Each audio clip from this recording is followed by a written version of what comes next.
Did everybody see the finale? I haven't Man, seen why like is any. hold up? I'm probably not gonna hang out because I haven't seen any of this shit. Oh, okay. All right. Let me refresh real quick because you kind of glitchy, right? Let me refresh. I'm a dip too because I ain't got shit to say. Oh, damn. Okay. Well then, I didn't want to run it from y'all. Okay. I mean, Yeah, I was gonna say y'all talk from. Yeah. It's cool. Oh damn, Bad Tie left too. What is it? He said it was getting glitchy, so he had to touch it up a little bit. But yeah, man. Talk, we can't hear you. Who, me? No, Anthony, you're muted. He looked like he was like trying to say something, but No, don't mind me. I'm over here in the background. Multitasking. I guess maybe before Sturdy Strong Neck and we do a little from talk, maybe we want to go in on this interview a little bit, Anthony, and tell us a little bit about the project that this is promoting specifically. What's going on here with Chloe Bailey? Chloe Bailey. I mean, the movie it's not very blurty, right? Like it's one of those mystery revenge type things. So I don't know. I don't know. But it's cool that Chloe is in it. Got to scratch that off the bucket list. So, okay. I was gonna say maybe what you call it instead of the interview, because like there's so many things that I'm still catching up on, right, on my backlog. Like, thank you, Kira, for telling me to get on Spider Noir. Thank you. I knew that was gonna be your bag. I was like, no, go to Spider Noir, bro. First, right? Yeah. Okay, I went in the chat and I asked for help. You can't watch it, yes? I just the fucking voice that like he's doing. I fucking. Oh, you are wilding. It's not like I can't watch it without just like I don't know. I will try to rewatch it because also that's the fun of it. That's what makes it so. I love that voice. I love that. Yeah, see, and they even explain it. Yeah. I know. And I'm watching it in black and white. Like Austin was also like he was like not liking it too, so he was like talking through it and shit like that. So I need to go back and like rewatch it. Maybe I'll feel different. I will watch it in black and white this time because he wanted to watch it in color. So I will get the whole alert and effect. I'll just watch it by myself. You know what I'm saying? But like for some reason I don't know. First time couldn't do it for me. I don't know. Oh, it's so good. I mean, well, it's good. I'm gonna say it's so good. It's good. But I'm glad you did watch it. And you say you watched it in black and white. I didn't watch it in black and white. No, I watched it in color like the first time, and it was I don't know. It probably would have been better in black and white. He was watching in black and white. It's better. The first time around in black and white it fits the mood better. Yeah. The color when you watch it the second time in color, it still hits. It hits different, but it still hits. It still hits. All right. I guess I'm looking forward to Brand New Day too, but I still haven't seen any of the previews. I was supposed to go see Supergirl. I still didn't see that. I was supposed to see because Kim keep pushing it. You ain't see Supergirl yet? Well, Kim keeps playing with my emotions, and I'm about to go by myself. I told her yesterday, I was like, I'm going by myself, man. And she's like, okay, fine. I was like, man, you did this last week, man. I was like, you did. When Paraguay is paying Italy, and nobody worried about that shit, man. You know what I'm saying? I'm trying to see some movies and shit. You know what I'm saying? Because like some dope shit's coming out. Are y'all excited about Odyssey? Because I'm not. I for one reason. Low key, you want to see it. It's a timepiece. Yeah. Timepiece. Bro, I was trying to see it in IMAX here in New York. I got all the way up to like August fucking 17th. Like they're keeping it in the real IMAX theater that long. Sold out. Every fucking show to August 17th. I cannot get a seat. No way. It's a time. The whole New York? Like that shit's gonna be a fucking banger, dog. What do you for the real IMAX? For the real. First of all, isn't this a Christopher Nolan joint? Yes, it is. Yeah. Correct. So let me just say the last Christopher Nolan joint won damn near every award and had every great actor and big name, and this is no different. This shit has every big name, the Matt Damons, the this, that, the thirds, Everybody in it. What you got Tom Holland.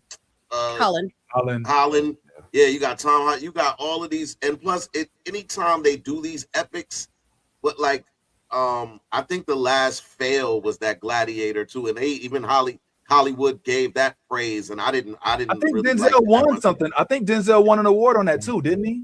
I doubt it. I doubt it. Nah. I think he did. He got nominated or something.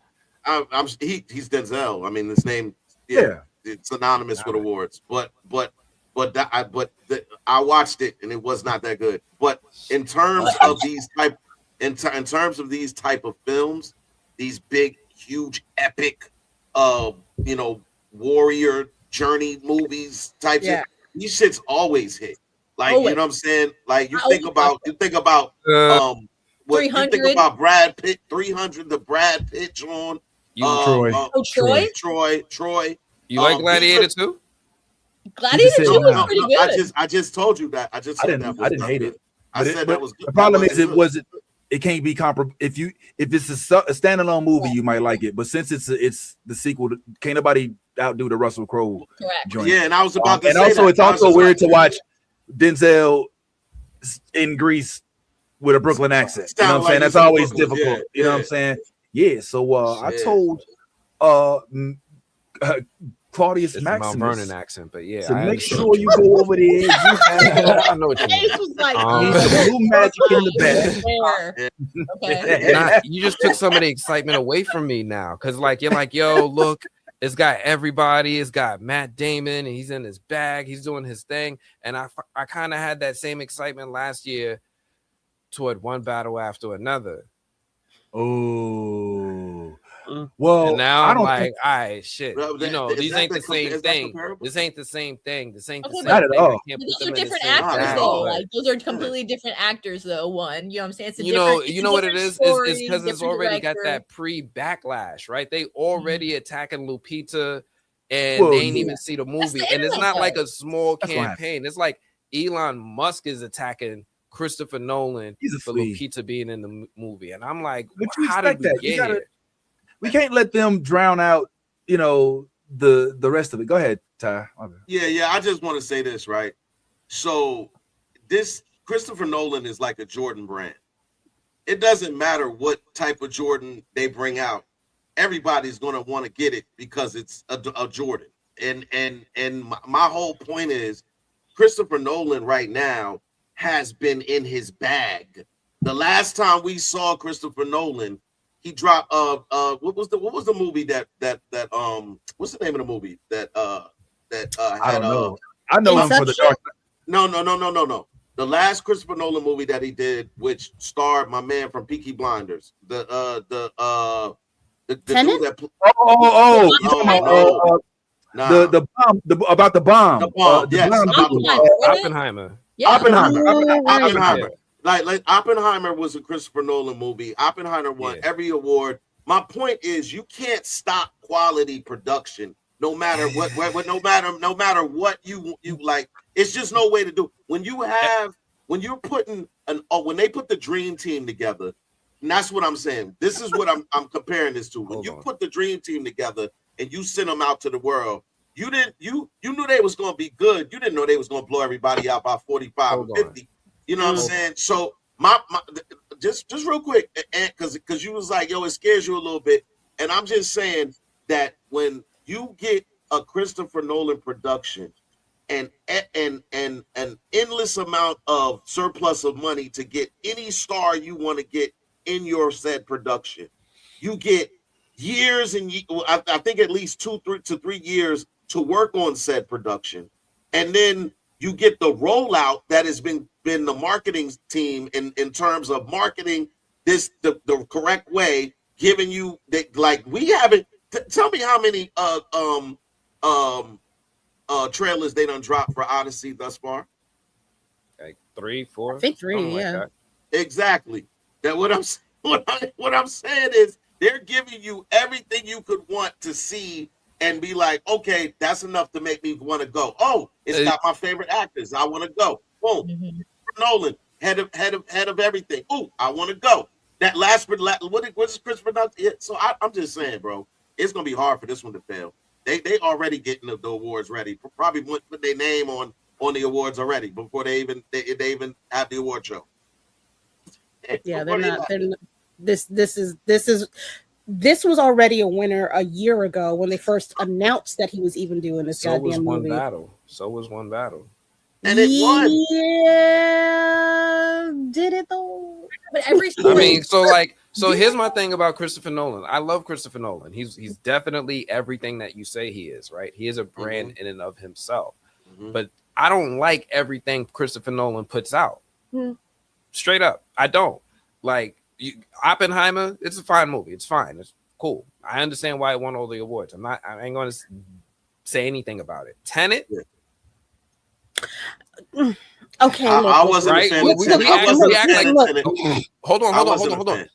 A lot of people act like Tenet didn't exist, so I'm a whatever. Tenet. Before that was Dunkirk. Right? And then before Dunkirk, before Dunkirk was Interstellar. You know how long ago that was? That was 12 years ago. That's like me saying I like Nas and Jay-Z saying, well, do you like one hot album every 10-year average? Like, I hear what you're saying, but I'm not like consistently behind everything Nolan puts out. I'm not saying his stuff is bad. I'm sure there's somebody who likes Dunkirk and loves Dunkirk and says Dunkirk is one of the best movies of all time. I'm not him. Not me. No. Yeah. It was to a specific audience, and my point really is that this is all of the movies that you just named: Tenet, Dunkirk, Interstellar, most recently the Oppenheimer. They're all critically acclaimed. Right. So it doesn't matter that whether me or you. Well, I mean, you primarily because you're a movie critic. I guess it's different, but in terms of I'm just saying in terms of the what we as the audience are going to appreciate. I think it's always going to be subjective when it comes to how we view material. But I think in terms of award winning and in terms of what we're talking about this movie is going to be, which is an award winner, I think that there is a lot of money invested in the acting core, which anytime you put that much money into a project, the studios don't want to lose. That's why you choose a critically acclaimed director like Christopher Nolan, who has had more wins than losses. And you just, I guess, in terms of the cast, hope that you've put together enough successful and very, very award-winning actors. Because I think Matt's an award-winning actor. I think Tom is a huge Which face. Tom Holland. You didn't listen carefully. Yeah. I think Tom Holland is a huge face to bring in, especially on the precipice of what's about to happen with the Spider-Man. This was all systematically thought but through. What does that say about Hollywood, though, right? Because now you're saying something else, right? Now you're saying, look, we are putting together a formula. The movie's winning awards before we've even seen it. Right, just because of the formula they put together. We got Zendaya, we got Tom Holland right before Spider-Man. Oh, that's got to get awards. You just got to. I mean, we got Christopher Nolan leading Matt Damon in an action movie. We ain't seen him do that since like The Bourne Identity. We got Batman in it. Robert Pattinson's in it. Now you done brought Marvel, Punisher. Oh, we got the whole MCU with Lupita and Wakanda covered. Wow. It's feeling like we need to have a bigger conversation than about what we're saying is winning awards, because we're all saying it in unison like it's a foregone conclusion. This movie is winning awards. There's no way that this can fail. And we haven't even seen it yet. All we saw was trailers. I think so. I want to throw in the comparison. Dune did the same thing, right? It had everybody and their mother in it. It did win awards. But we didn't know it was going to win awards. because the first Doom didn't slap like people thought it was. The second Doom slapped harder.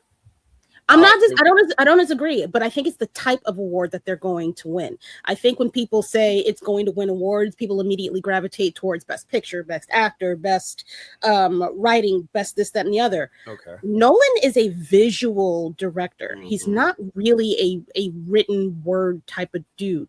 He has a couple of, he's got one or two. Am I crazy? Am I bugging? No, you're right. You just touched on something I was thinking about. Yeah, like he's very, pictures are pretty. When he does his storytelling, like he brings the writing to life. That doesn't necessarily mean the writing is good. And in order to have a complete best picture, like complete run through, you got to have all that shit. The visuals got to be right. Your actors got to be on point with the delivery of their lines. The lines have to be right. It's all of that. So I think this is for sure an Oscar winner type of movie, but he ain't taking the whole bag. Just some of the actors that are in it now. I ain't taking nothing away from everybody. Okay, I'm just saying. I need Kristen Jonathan to reunite. Christopher Nolan and Jonathan Nolan, right? Because when Jonathan was working with his brother, they was in their bag. He was pulling out Inception. They was pulling out Interstellar. They was pulling out The Prestige. They was cooking. But wait, those didn't win awards. What are you talking about? The Prestige won awards. Interstellar won awards. Yes, they did. Yeah, Interstellar got, like, especially for soundtrack, and you can Google that right now. Yeah, Interstellar was an award, and I'm pretty sure The Prestige didn't Christian Bale and Hugh Jackman get nominated, but they didn't win. I'm talking about winning for Interstellar. Okay. Well, no, he said for The Prestige. He said for The Prestige, but I think you touched on a really important point, right? Because you were talking about the writing. The Odyssey is a modern novel. It's like a fiction novel, isn't it? Like this Iliad. Is not. It's based on the Iliad, right? Based on the Iliad, Homer. What I'm saying is pretty much a predetermined script for the most part. Where he's traveling. What the mission is. What the storyline is already intact. It's a more fill in the blank type deal as opposed to a creative writing where you just come from off your head and just make up this. So I think again with these stories where you have a connection with historical / fictional that representation. I don't see a lot of fails in those type of movies. And even with this might even feel a little bit more Lord of the Rings than maybe the Achilles joint of Troy. So it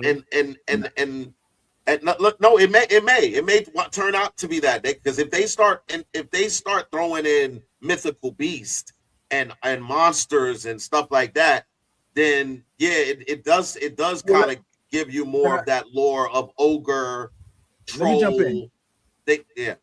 Let me jump in here real quick, because you're actually touching on something that I wanted to holler at you about, and that's one of the things that I think is making me apprehensive about this movie. Even though I'm not watching previews because I know I'm going to see it, I'm going in with my expectations at my ankles. That sounds weird. Yeah, man. Why'd you choose that? I don't know why. I don't know why I chose that. Ankles. Yeah, that was low. I just meant low, but I don't know why. That's a weird chain of thought. I don't know. Anyway, I'm going there to see it with low expectations, is my point. And the reason why is because unlike Gladiator, unlike Tenet, unlike Interstellar, unlike some of these other films, this has source material, and not only like just regular source material, like damn near English honors freshman year mandatory literature for a book report on your, which is 25% of your grade type of familiarity. So that's why you're getting people upset about Lupita, because in their mind they've already envisioned the person that they grew up reading about, and it's not Lupita. You know what I'm saying? And that's what Christopher Nolan is stepping into. from my understanding, with the exception of the Dark Knight series, he typically doesn't frolic in territory that has source material. Now, even in Dark Knight, you could argue he didn't necessarily.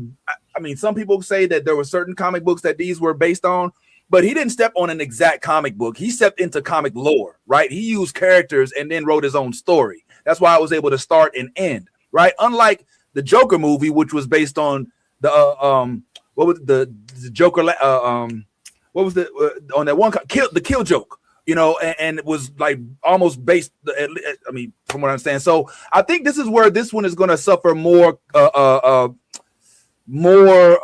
criticism because of the people's expectations based on having read the Iliad, knowing exactly who Odysseus is. Even me, like when I'm watching, I'm gonna keep it real. This is going to sound bad, but when I'm watching the trailer and I see my man. The Punisher, John Bernthal. Hey, is anybody out there seen Odyssey? You? I'm like, that's Punisher. You know what I'm saying? Like, it's hard for me to not see John Bernthal, and I'm thinking like you. And I'm like, well, yeah, but they're thinking of the formula. If I put this dude in the movie, then his followers are going to come. If I just make this movie based on all of these well-known names, then that coupled with the well-known script and some good CGI equals Academy Award success. I'm a poke the flaw in your logic right here, right? I'm gonna poke the flaw in your logic because you brought up a good example when you're talking about the Joker, the lore, do whatever he wants. That's the Dark Knight. Let's not forget this man also made the Dark Knight Rises. Right, we like to forget that movie exists too, don't we? Right, right. That movie was based off of that movie was heavily based off of a couple of comic storylines, specifically about Bane broke his back. And did he follow the story at all? Actually, yes. What? Yeah, he did. It wasn't good.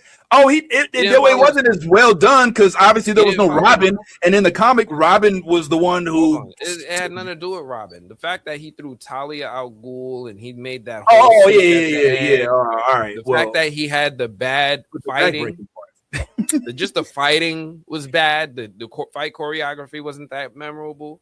Like if you're looking for me to disagree that, you know. Just what that movie was written to be, right? Because like he is following the same parameters that he has with the Odyssey, right? His pre-existing story that a lot of people are familiar with. It's very, very famous.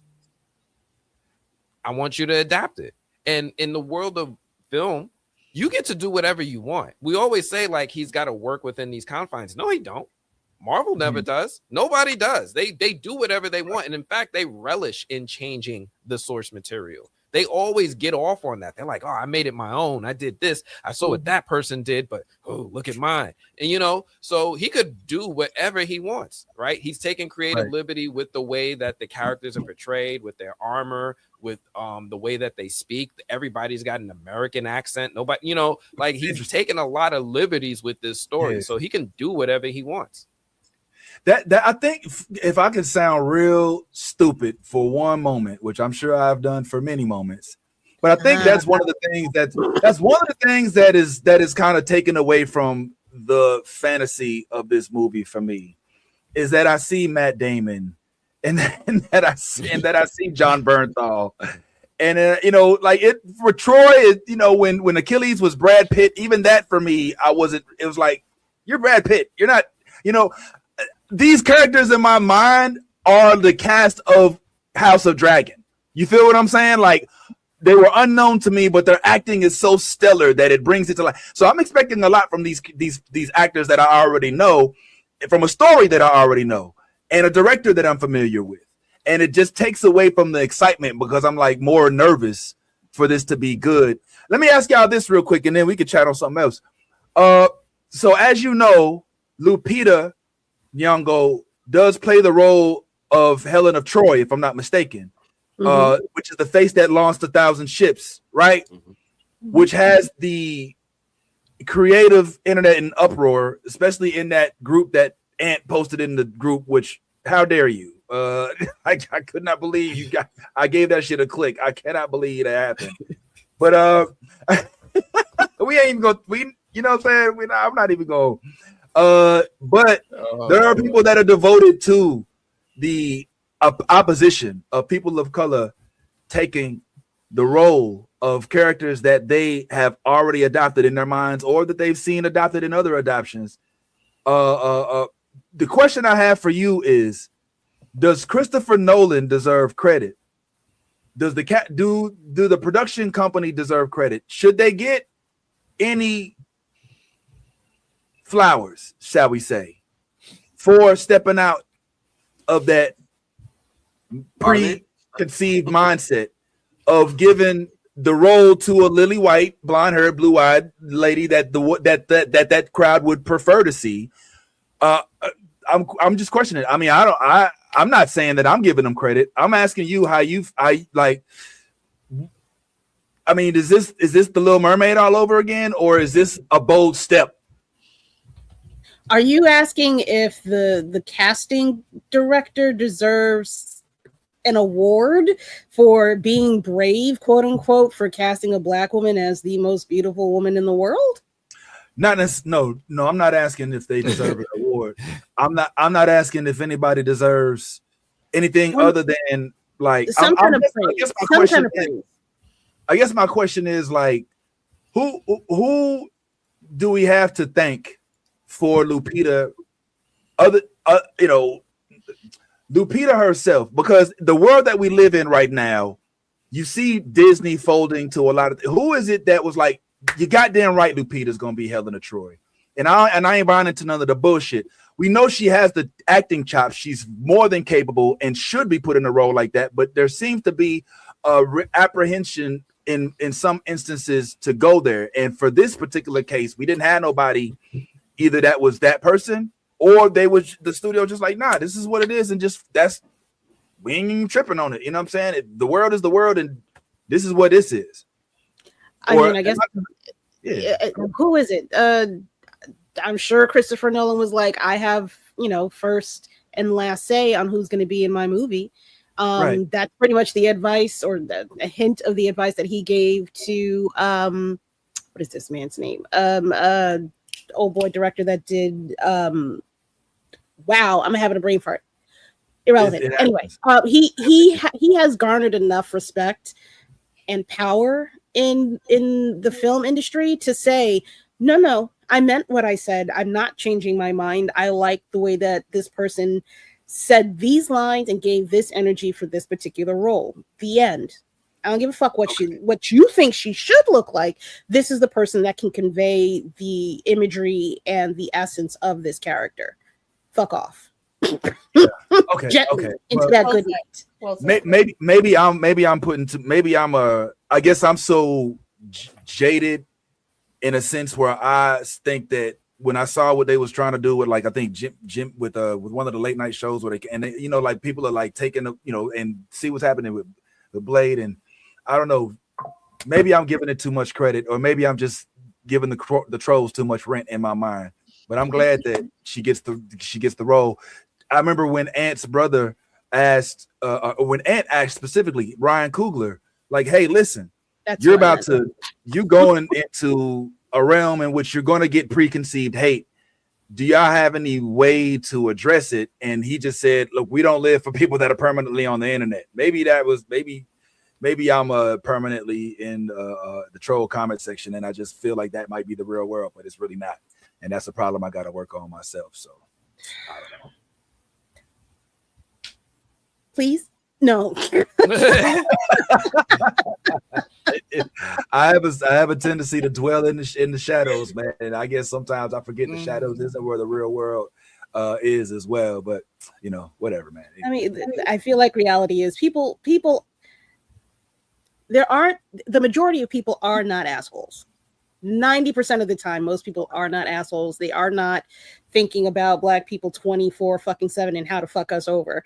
Those are people with too much money and time on their hands, in my personal opinion. Also bots and trolls. So I think people, like I've said this for decades, it's the loudest people that make it seem like the rest of the world is like this. And with that said, I would really like the quiet people to stand the fuck up and start saying, "Shut the fuck up, Nikki. Ain't nobody asked you. That's All what I would like for the world. That would be a great change in the world instead of just saying, "Ooh, that's loud and that should get the most attention." Somebody better needs to be louder. All of us do. All right. Anyway, sorry. No, Off the milk crate. Nah. That's something that needed to be said, man. That's something that needed to be said. All right. To answer your question, like as to whether or not this movie deserves any recognition, I will give them some credit. It is I guess a diverse cast, right? To meet the definition of what diverse is, right? They've got a lot of black people, a lot. They've got the LGBTQ community represented. They've got the Asian community represented. They've got the Latino community represented. They've done what they need to do. Mm.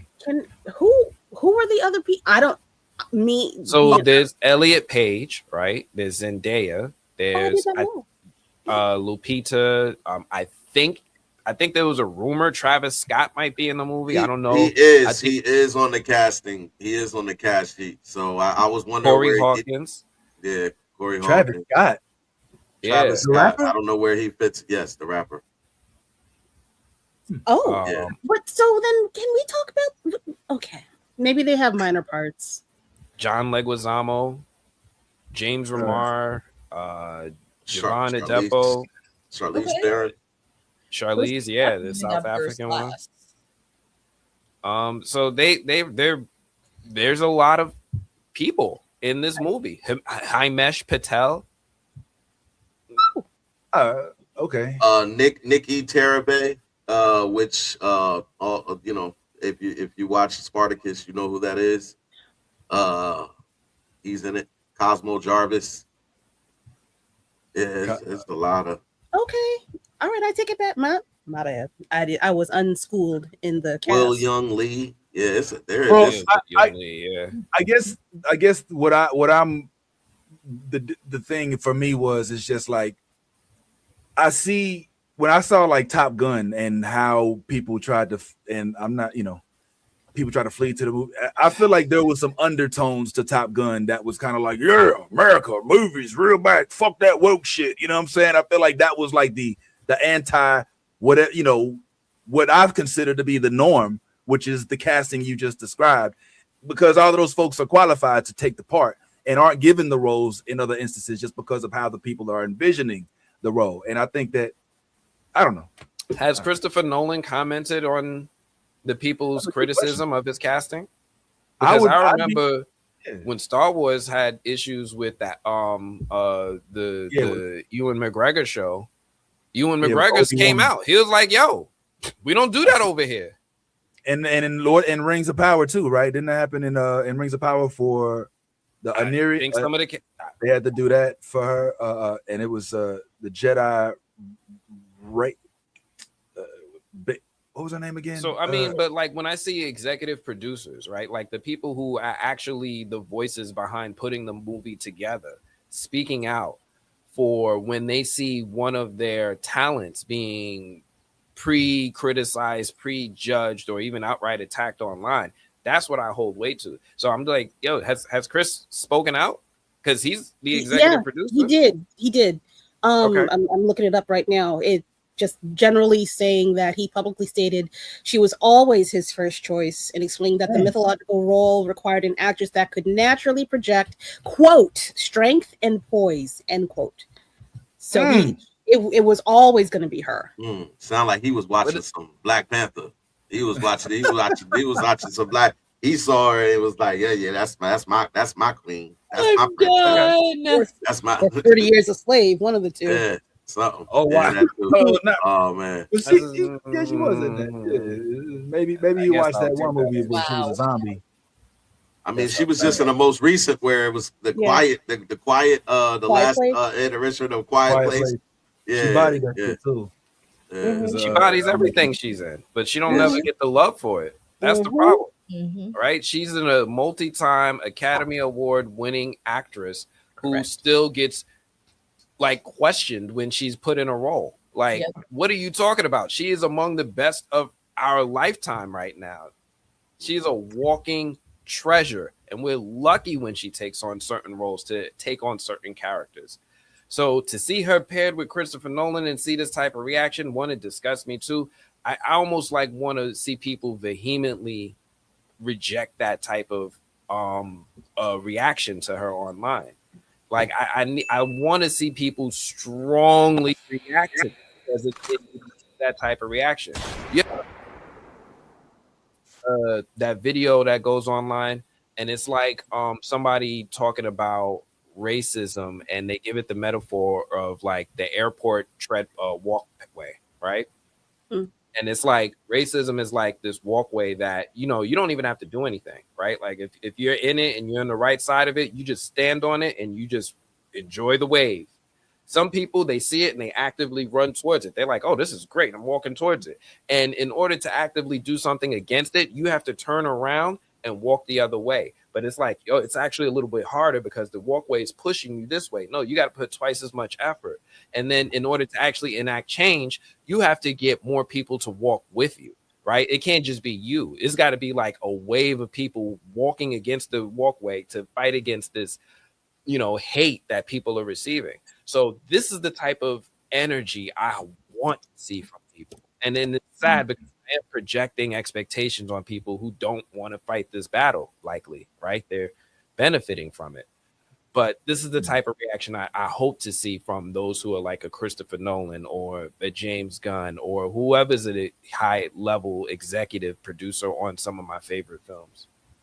Yeah. Can I add to that for a moment? Like, yeah. if everything holds true, right? Because there is a recipe in Hollywood. I think whenever you see that successful director, whoever that successful director, whenever they do something and it works, then I think other directors say, hey, man, why go against the grain? I'm going to use that same recipe. Now, we can say whatever we want on a personal level about one battle after another, but on a award-winning level, they won all type of awards. Tiana Taylor won her first major award for her role in that movie. So if that recipe stands to be true, then this may mean all type of awards for Lupita as well. If you believe everything that you said, and I totally support everything you said, then now you're just giving her a platform to show more people who weren't aware of her ability to see her in this role. You can go into it hating, but like I said, it's hard to go against quality work. And when you get quality work, your hatred might spew and holler. But at some point you're gonna have to realize how good this shit is, man. I mean, how good it is. I mean, she's two-time Academy Award-winning Lupita Nyong'o. What more must she do? Like, what mother mountain must she climb? No, you're right. You're right. Irrelevancy mountain. But we all know that there are roles, specific roles that catapult you from being a star to mega stardom.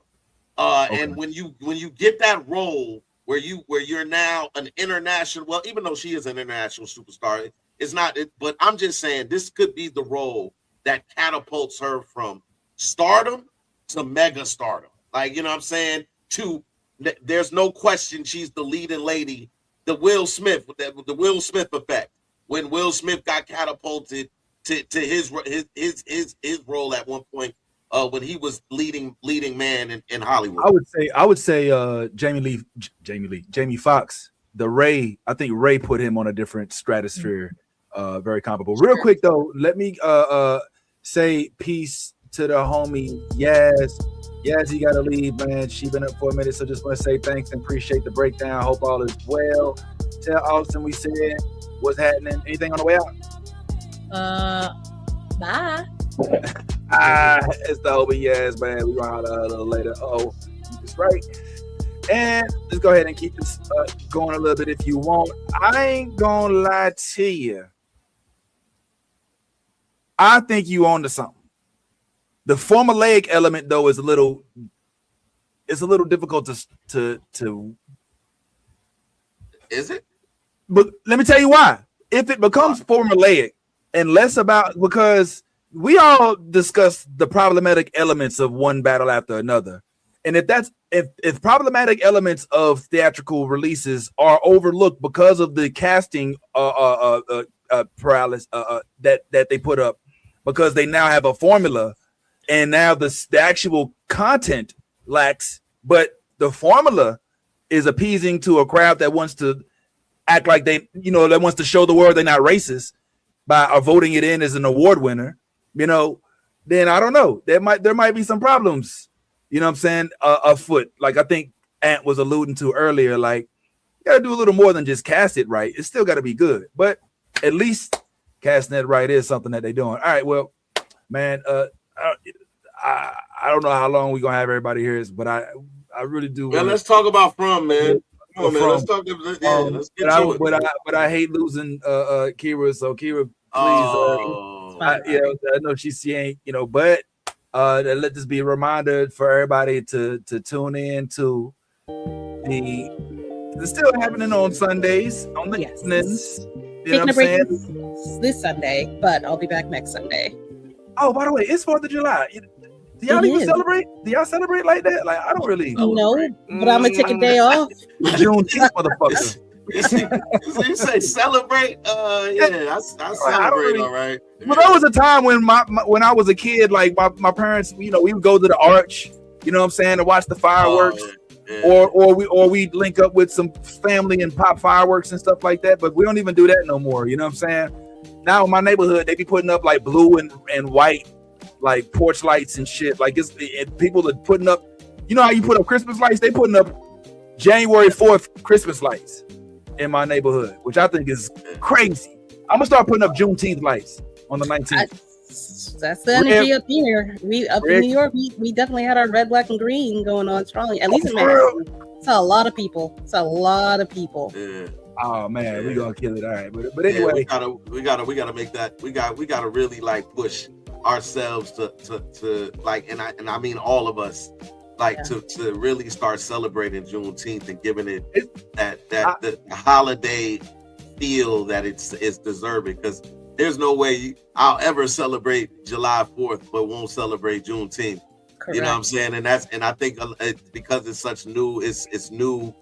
It a lot of people just like, well, I mean, well.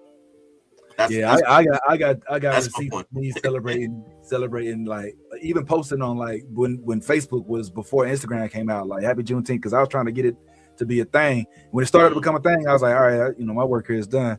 But anyway, coming to New York. So we'll be seeing you hopefully maybe, around August, late August. Oh, stop it. Are you lying? I'm going to Florida in late August. I can't. I was gonna surprise and ask you, like, yo, you wanna hang out? Oh, brother, listen, I'm going to like August 28th to like. Oh, yeah, I'll be gone now. God damn it! But it's all good. But we'll figure it out. We'll We'll talk later. But let me go ahead and let you go to the wild. Unless you No, I gotta go. I gotta get out of here before they start closing off streets for this fireworks down by me. Okay. Well, thank you so much again for jumping in. It's the one and only. Be safe. Yo, bye-bye. We know all them pops ain't fireworks and wow. That's why I heard it one time. I was like, oh wait, no, it's the 4th of July. Relax. All right, Kira's up out of here, man. Thank you so much, yo. That's the homie Kira. Always a pleasure. So glad she pulled up today, man. What a treat. So I wish she was caught up on From like we was, because she'd give a good take on it, I'm sure. But I'm gonna have a prediction here, and I'm gonna say, Ty, you and I are probably gonna be on the same page about this episode. This shit pissed me off. Talk me down, and talk me down, because it felt like it ended in the middle of it. Am I the only one that felt that way? You know, I felt like it went to commercial break instead of going to the credits. I understand. No, I understand. You know, here's the thing. Like, I'm hyper plugged in, right? I'm ultra plugged into From, so I'm seeing all the things that they're saying about the show before it comes out. So I understand. Like, a lot of people walked into this final episode and they're like, honestly, it felt like people were expecting the series to wrap up. They were looking at this like, yo, why is the show over now? True. But the creators said before the season came out, like, hey, we've got season 4 and we've got season 5. And the way that they've been talking about season 5, when they asked them what word did they use to describe it, they say, yo, that's our end game. And if you think of it like that, if season 5 is their end game, then season 4 it's got to be the Infinity War. And yet, and that's like saying to me, like, yo, the movie ended with Thanos snapping his fingers. That's crazy. Why didn't the Avengers win? I'm like, did you got to, you know, just take in the whole thing that they said that this is the first part of the finale. The real ending is coming in season 5. Okay. I'm gonna keep it real. I'm so happy to hear that there's another season because I did think that this was gonna be I thought for whatever reason this was it. You know, so when it ended, I had to immediately Google whether or not there was gonna be another season. At that point, I was like, all right, cool. I still think that the way that it's continuously ending yeah, well, I guess okay, well, if we're gonna do it, let's go ahead and do it. I guess there's a few enormous takeaways about this particular season that we saw in the finale of this season. The big one was that for me, Fatima turned into, you know, a whole creature. You know what I'm saying? Like the whole metamorphosis was complete. That's number one. Number two, it was how they did our dog. Listen up. New blood. Oh, hold on. Can I do it again? Hey, check. You know, you know, we kind of saw that coming a little bit, but it's kind of fucked up because it was a little pointless. It was kind of like, you know, shedding. Was it? I mean, it proved to us that he was loyal, that he wouldn't go back to being the guy who was going to do whatever, you know, whoever said, because he thought he was going to be able to go home, because that was the whole reason he followed that crazy lady that showed up in the kimono, because she said that she was going to help him get everybody home. But when old girl says it, he's like, nah, I'm not doing that again, man. And he just would start praying. It was like, look, there's a lot of little details though that happened in that moment. That's why I was questioning whether or not it was pointless. Okay, a lot of little details, huh? I'm not sure. I mean, what am I missing? So when Sophia was touching Elgin and she was holding him by his wrist, they were showing a couple things happening. One, he was frozen in place, he couldn't move. Two, as she was draining the life out of him, if you don't remember, it was nighttime outside. But as she was draining the life out of him, at the same exact time, the sun started to come back outside. Oh yeah. So it started to feel like what she was doing was intentional or more ritualistic than it just being, let me just kill Elgin, because she could have just ripped his throat, right? She could have just gymmed him and left him on the floor leaking. Instead, she wanted to do it in a specific way. But why give him the option of not dying if she needed to do it to you know, get power or to turn the lights back on or whatever? I think she has time. She knows that she's near the end of the game. She was going to kill Elgin anyway, and if it was now, it's fine. If it's later, it's fine. You know, either way, he's going to die. And that says something not just about Elgin, but also about Clara. Because Clara is walking around with them. And if she has the ability to do some sort of blood magic where she does things to people and it causes some effect on this town, then keeping Clara in her back pocket now starts to feel like she's holding on to an ace in her back pocket. Like she's holding on to an ace in her hand in case shit ever hits the fan. She could just knock Clara upside the head and do some other blood ritual. Okay. All right. So yeah, see, yeah. Oof. All right. So this moment was kind of interesting. She goes into the forest, and then the boy in white shows up. Is like, "You're gonna lose this time." Yeah. And she's like, or something like that. Huh? What is going on? What do you think is going on? I feel like the boy, if he's one of the original kids, maybe, and he wants to go home too, and he's one of the people playing the game, but he can't say certain things to the people in the game, so to speak. They have to figure it out on their own. And it sounds like he's finally got the word through to the right people, but maybe this other, honestly, I don't know. I'm kind of making it up as I go along. I have no idea. I feel like you may know. Don't you? Ty's don't quiet. What you think, Ty? I don't really look at the boy in white as a person as much as I look at him as what he represents. I think the boy in white represents goodness in terms of where we are in Frumtown, and I think that the man in yellow represents everything, all things evil. And so it's a constant, as we know, yin and yang is a constant pull between the two of good versus evil, good versus bad, whatever you want, however you want to, the polar opposites.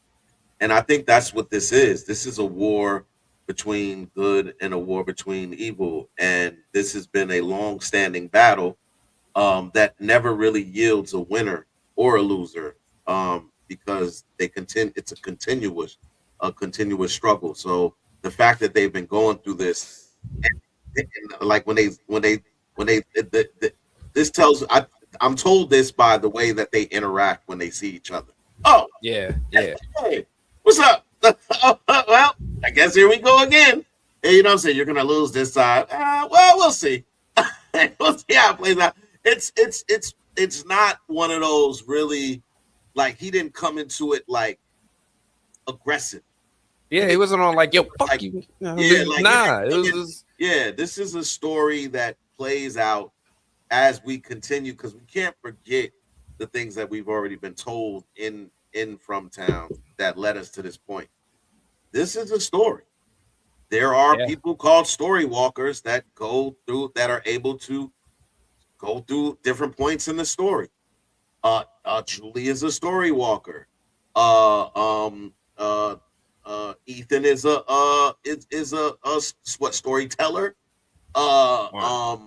Or whatever he is, a narrator. I don't know what he is, but he has something to do with the story. So the fact that the boy in white went to Victor and said, "Hey, don't take that. Hey, don't let them pull that tree out. That's an integral part of what's going on here." And then, Victor tries to go and warn everybody, "Hey, don't pull the thing on a boy in white. I know he's good because he saved me." Like Victor, you can't tell Victor the boy in white ain't good when Victor knows the only reason that he's alive is because of the boy in white. Like, so hear me and hear me good. Fuck that nigga. Fuck the boy in white. This motherfucker had Victor living in the back of a truck eating bugs and peaches. Let's not act like he could have threw him out the lighthouse years ago. He could have threw my man out the lighthouse and he ain't do shit. So we say here talk about the boy in white like it's good and evil. I hear you. I don't agree. I feel more like they're two opposing players in a game. And I feel like more now than ever that the characters are just pieces on the board. It's almost like when two people are playing chess, right? When I'm playing chess, I don't really care if my pawn fucking dies. I just want to kill your king. Like, as long as I win, I don't really care what happens. I'm not invested in the lives of the pieces. And that's how I think the boy in white is probably really looking at these people. Like, he knows he can't do a lot of things, but he's not really trying to make sure these people get home alive, safe to their family. He don't give a fuck. He just want to win this game. And if they happen to live, if they happen to go home, cool, fine, as long as he wins. So I don't think there's a lot right with this boy in white just because he walk around. Plus, he looked like he came from a Diddy party. You trust this nigga? Well, look. In terms of the boy in white, I think it's crucial to also acknowledge the fact that he's not of flesh and bone. He's an apparition. He ain't even a boy. He's an apparition. So he cannot move the same way the man in yellow does, because the man in yellow is for all intents and purposes flesh and bone. He is physical thing. Hold on. The boy in white pushed Tabitha through a window. He shoved her. Oh well, I mean, as you know, with apparitions, they're like, from all the movies we've seen, that they get enough force, they can, touch the coin. Push the coin with your mind. We know that these things can happen. What I'm saying is that, as opposed to, even though we know that the man in yellow is using his manipulation tactics within the town to utilize people like Clara and Victor's father, which again has something to do with his blood, or his or her blood. And am I mistaken to not see that and that the man in yellow is not just, he's not magic as much as he is ritualistic, like a witch. He's like almost like a witch doctor, magic, right? Like, he's like blood magic. He needs items and shit. He has to chant, and make things, which tells me that he's not just made up of magic. He doesn't just physically control things, like, you know what I'm saying? So I think that part is important to know, that this person, this individual who's alive and been alive for hundreds of years, centuries, I think he's some type of shaman of some type of thing. I think he's some type of witch doctor, I think that he is the avatar on earth that can bring back the real evil, the true evil, whatever the true evil is, that there's way more. He's the way and the truth and the light to that person and that thing.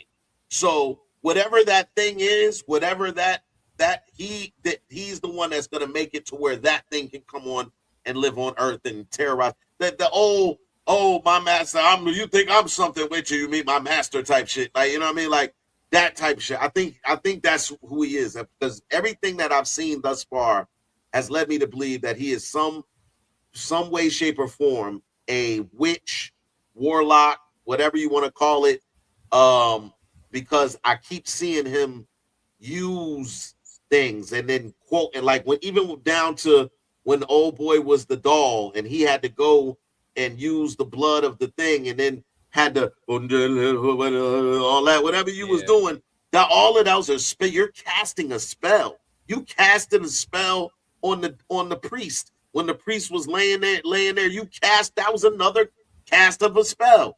He used it, if I'm not mistaken, she used her blood on the priest as well. So there is a definite blood magic, sacrificial, ritualistic aspect to From Town that is starting to lead me to believe that the man in yellow is not the end all be all big bad, but he is the bridge to the big bad. And if everything goes the way that he plans it to go, then the big bad, whatever that thing is, gets to live in the realm of reality for however long. Vince, what do you think the man in yellow is? Well, I mean, I originally thought that he was just what I want to call him Carl, because he reminded me of Carl from Walking Dead, but the little boy, I forget what the little boy's name is. Ethan. Yeah, excuse me, Ethan. Yeah. Ethan, I'm so sorry. I'm not even talking about Ethan. I'm thinking Nah. of Ethan, but I'm actually talking about the grown dude who was Martin? Victor. Victor. Victor. Excuse me in my laps. He said that the kid was there when he got there. Like he was a kid. He just was in yellow. You know what I'm saying? And I feel like was there. Well, the boy in white was there, but he said that the dude in yellow was there too. Yeah, but not as a kid. He Nah, wasn't not there as He as said a he was kid. there. He said he was there with them. I mean, he may not have been a kid, but he said he was just like them, is what he said. Something to the effect. Took a break. All right. And so when he was just like them, I feel like he somehow, which is something else we gotta figure out, somehow metamorphed into whatever it is now, and that's what you have to do to survive in this area. You know what I'm saying? Like if you notice that there's different people have different they turn into different things when they get here. You know, I mean, it starts from something as light as Harold turning into a sheriff when he gets there, when that's not what he was. To take on the role. To Julie turning into a story walker, to Julia, I think her name is Julia, turning into the mom, Tabitha, excuse me, what's his name? Jade has these mushroom powers. You know what I'm saying? He sees people. He sees people and shit. You know what I'm saying? So like everybody, they have different shit that impacts them a certain way, and I feel like that's what happened to him. Like he started to learn he got to eat people, and then he consumes in order to So he's like, fuck it, I survive here just fine. Remember when Julie, when he was story walking, she showed up and he was just feasting on all of these bodies, And it's like, well, shit. Why? If he eat good, he get to play around, show up, be whoever he want. You know what I'm saying? And why would he want to end this? Like he is essentially. It feels like, maybe what's the word? Infinite, immortal. He may have immortality in this realm, whereas you take me back to wherever y'all want to go back to, and I'd have been dead from a long time ago. So that is, in my opinion, that's him. One thing I'm wanting to maybe get y'all opinion on is Fatima now ascending or descending or changing into whatever this thing is, and how it could be a good thing for From Town. I already see the writing on the wall. If I'm not y'all, thus far, she's used this power for good each time. As she kind of noted episodes ago, I think I might be turning into one of them things. It was like, no, the bitch ain't got no heartbeat. Yeah, she ain't got no blood pressure. She ain't got no heartbeat. We ain't fed her in 3 weeks. She's a zombie. But don't tell her, Mm-hmm. So I feel like each iteration of her learning about what it is this means has helped everybody from Town, and that is only going to continue. It first manifests when old boy was on top of the bus and she was like, no, get your ass down there, get away from there, boy. You know what I'm saying? And he got down. It then manifests when he saw old girl, when he saw the dude coming to the trailer, and even though they didn't make it out, all of them, he saw her coming. Clinic, yeah. You know what I'm saying? Yeah. And now they was trying to get away, and she was like, hold on, I'm gonna turn on my zombie power right quick. Ah, go. Ah! You know what I'm saying? And so now I feel like they got one on the inside, and not to mention, we didn't even talk about the golem that she built that's still there, and so I feel like that might have been a good thing, as sad as it may have been, but I think this is going to turn around for the good. And what y'all think about that? You think that's stupid? It's stupid, isn't it? I think that the one thing that I came out of there with a clear understanding of is that the kimono lady has the ability to create those monsters. She is the one, and the reason why Fatima is a monster. She is the one who coached, got put that baby, did all of the stuff inside of her. You know what I'm saying? Got all of that. That was all the kimono lady is doing to get her to eat that shit, to eat that rotten shit, and all of that. All of that was that I feel like came from that area um, to see the monster who she birthed say interesting means that he as the monsters, they didn't know their origins. They didn't know he didn't know how they were created. He didn't Mm. know, who created them. And to see her now exude the same type of I don't know if I'd say powers or I'd say characteristics that he Mm. possesses. Was, I guess, interesting in that moment, and he left out of there. But to see her go and get it accelerated, the accelerated growth by the Man in Yellow, that was kind of odd. Like, I'm like, okay, so does the Man in Yellow know how to create those monsters? Is he part? Because whatever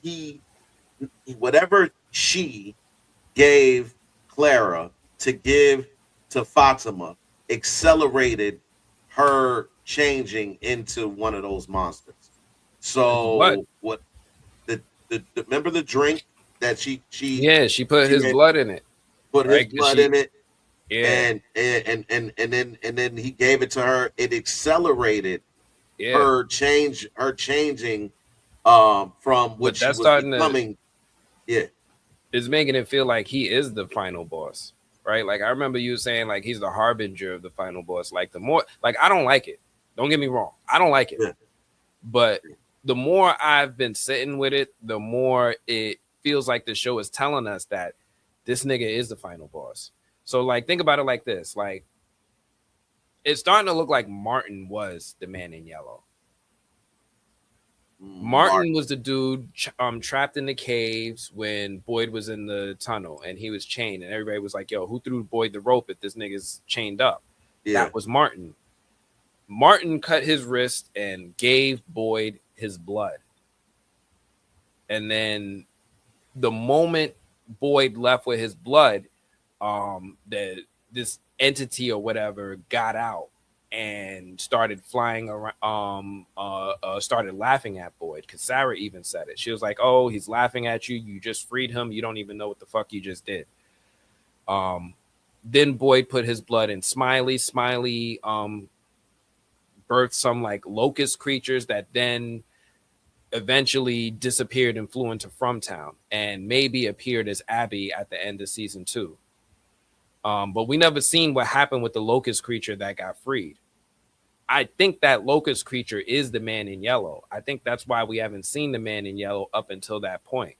And we didn't see him until season 3, because Boyd freed him because Martin was the fucking Man in Yellow. Well, can I ask you this then, Ant? Because this is why I'm so mad at From, right? Because they leave us with these things, and then they don't like necessarily address them. And I'm gonna give you the example that I'm talking about. Okay. So in terms of Martin, and when he was locked up, remember what he was so afraid of? He was so afraid of the music that was playing through the little ballerina machine. Yeah. And that he was like, she's coming, or like, you know what I'm saying, oh my God, she's coming. And then we saw, after the whole Martin cutting himself and your blood is my blood now, or whatever, we saw a scene where why did I just Harold what is Boyd. Yeah. We saw a scene where Boyd is in the church, and or at least where the morgue or wherever they keep the bodies or take the bodies. We saw him in there, and the music to the ballerina thing started playing, and then the ballerina appears in front of him and starts talking to him. Now, like, we saw that last season, but this entire season we haven't had nothing. We haven't heard nothing from about the ballerina. We haven't heard the music that the ballerina is playing, and we have the ballerina is still out there. I think she's still out there. But here's the thing: all the monsters that we see, I think the show already answered what they are. This place takes the fears of people who died and makes them real to haunt the people who survived. I think that the ballerina is the fear of someone who died in From. And yeah, you're right, because it Martin. is an unresolved Yeah. storyline. But I think the ballerina, the kimono woman, I think they're gonna come back, as well as the spiders. Yeah, because I think Martin. I think that was important because Martin was like, he was the whole reason that Martin was where he was at was because Martin was saying that he was keeping something at bay. And I thought it was the ballerina, because I remember how terrified he was. Oh my God, she knows she's coming. She knows we're here. And he was so terrified of that music. Do you hear it? You hear it? If you go back into that scene, like, Martin was more terrified about Boyd getting seen by this ballerina, or whoever what we know was a ballerina, after the music starts playing. Once that music starts playing, and boom, she appears, she's dancing, whatever. That was the first time we saw her, was when Boyd was in the church, in the mortuary, and then the music played, and then she came. But yeah, we have not seen, heard anything in regards to her. We haven't seen the kimono lady this entire season. Well, I can I speak to the kimono lady part? Yeah. So I think that we don't see the kimono lady no more. But we ceased to see her after she gave birth, because she fulfilled her purpose. Like, that was the whole point of her being there, right? It was to put somebody in place who can, first of all, give birth to the motherfucker that was killed, because Boyd killed him, and then also put a protector in place to make sure that she can have the baby without it being interrupted. Who ended up being our boy Nathan, who plays the role of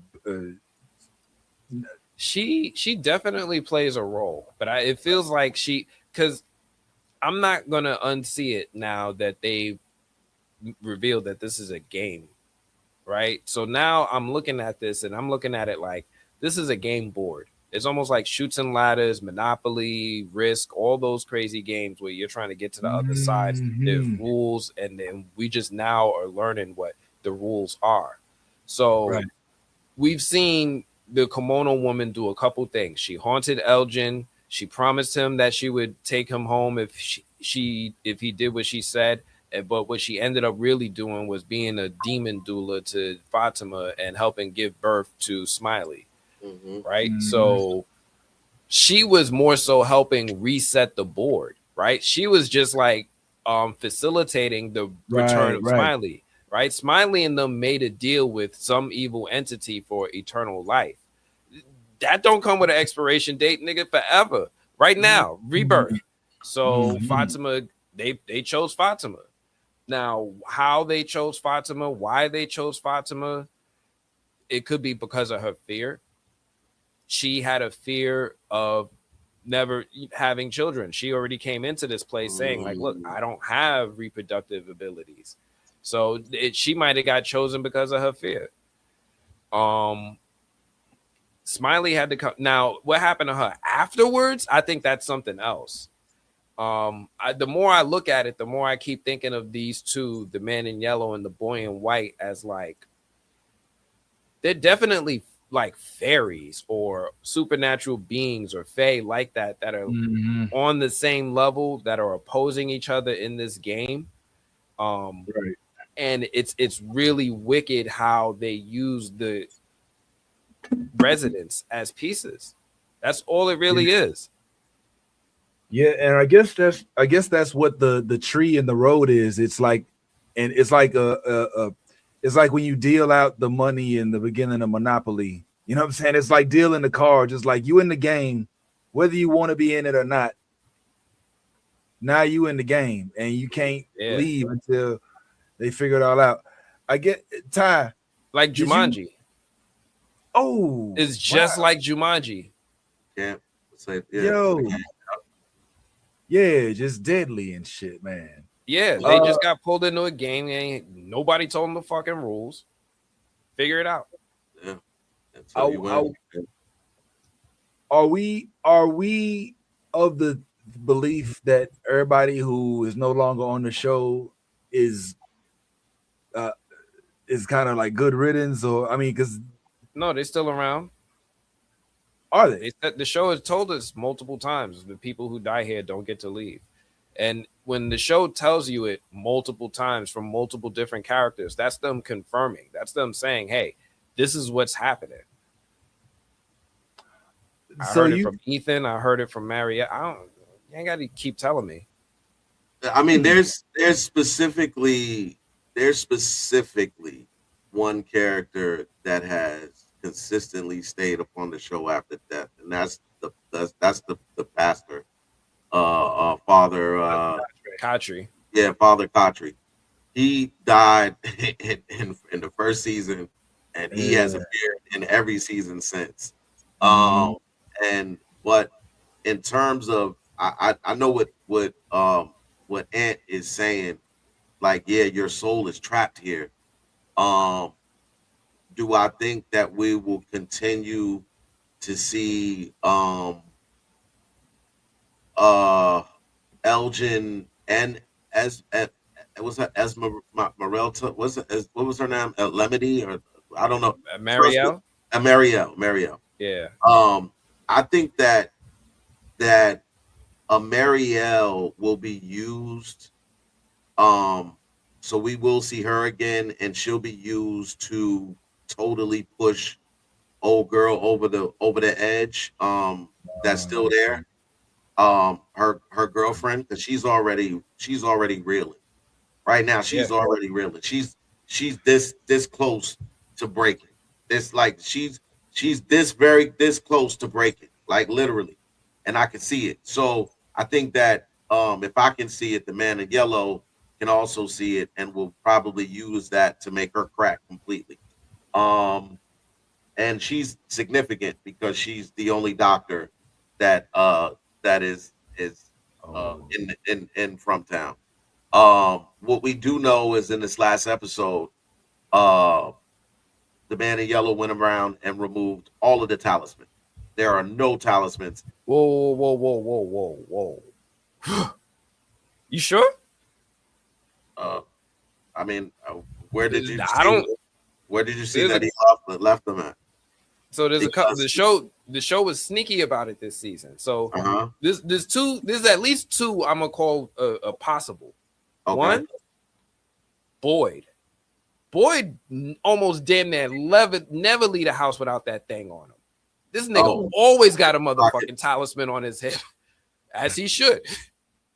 Right? Okay. Two, there's one down in the caves because Jade and Tabitha had one. They had the bottle tree. They dropped it on the floor. Yes, you're right. You're right. One more. I forgot about a third one. Collapsed. But go ahead.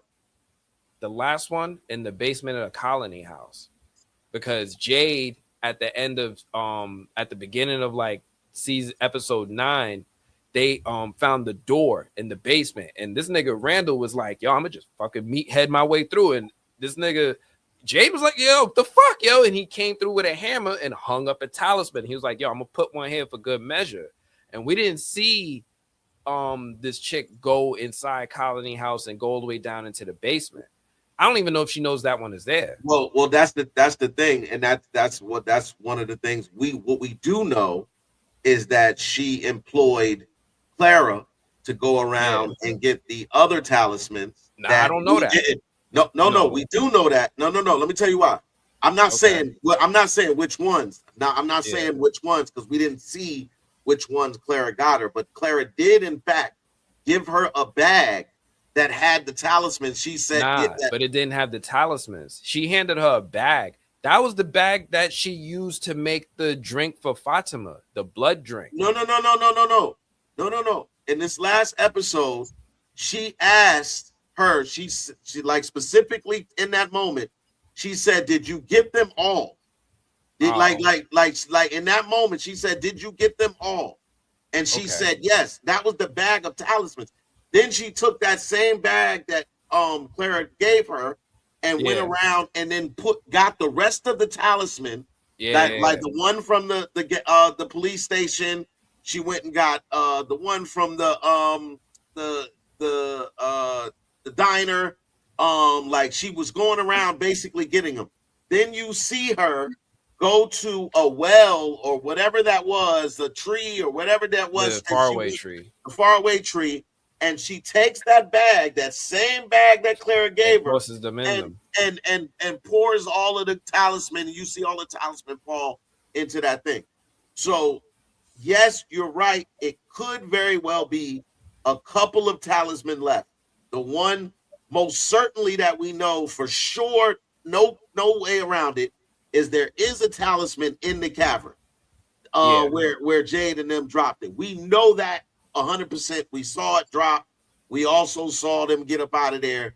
And so we know that it's there. Now, as far as the one that was under Colony House and anywhere else, I don't know if we're to assume that Clara was thorough and went around and looked for all of the things. I don't know. But we are to assume that most of the talisman are gone from town right now. Here's what I'm going to assume. I'm going to assume the next time that what's boy's son's name again? Ellis. Elgin. Ellis, right? Ellis. Yeah. Next time Ellis sees Fatima, is going to be outside the window. Hey, baby, come on outside. You know what I'm saying? And he's going to have to like wrestle with that shit the same way old boy did in the first season. Like, oh shit, it's Fatima. But Fatima's going to be full blown ghoul. You know what I mean? And he's going to have to wrestle with that shit every time he see her in the street. Like at night now, it's going to be like, hey, Ellis, it's me. I got a different prediction. I got a different prediction because one of the things that we just saw Fatima do was, despite her going full on monster, she had all of her senses. She was there to stop the other monsters from pursuing them. Now, it faded off, but what you did see in that moment was that the monsters did not engage Fatima. They paused. They paused. And I'm thinking that there is going to be some type of storyline where Fatima now runs these motherfuckers. Like I feel like there is a storyline right there right there to be had, where now Fatima plays the role of the kimono lady, and she's basically mother to all of these other things, like to control them. The fact that she was able to stop Smiley in that moment with the and scream and stopped him, and he said interesting and left, because he didn't have to leave. He could have finished tearing old girl up, but he left, walked past him, knowing that the car just pulled up. He could have turned right around and been like, yeah, I'm gonna go get the rest of them. He did not. He walked all the way back to wherever the hell he came from, and we did not see Smiley no more that episode. Again, her screaming at the other two made them pause. Like, whoa, hold up. You might be the golden child, the one foretold of, the one who would lead us to the promised lands. Yeah. You know what I'm saying? We don't know. But I don't think that Fatima is going to go full on monster and start eating people. I don't think that. I think if anything, she's going to make sure the people at the Colony House are protected. Whether that be with that golem she built that you have been waiting for to do something, and that I've been waiting for to do something, because otherwise, what the fuck did y'all let her build that for? Like, that was just whatever. So we're hoping for some of that, but I think she's going to be the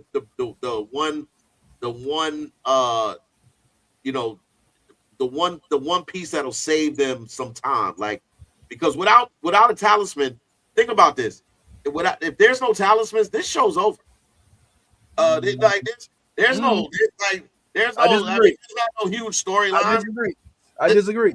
In fact, I would say that the show may get more interesting, because if you recall, and feel free to correct me if I'm wrong, but they said that before Boyd came, they were surviving in the woods.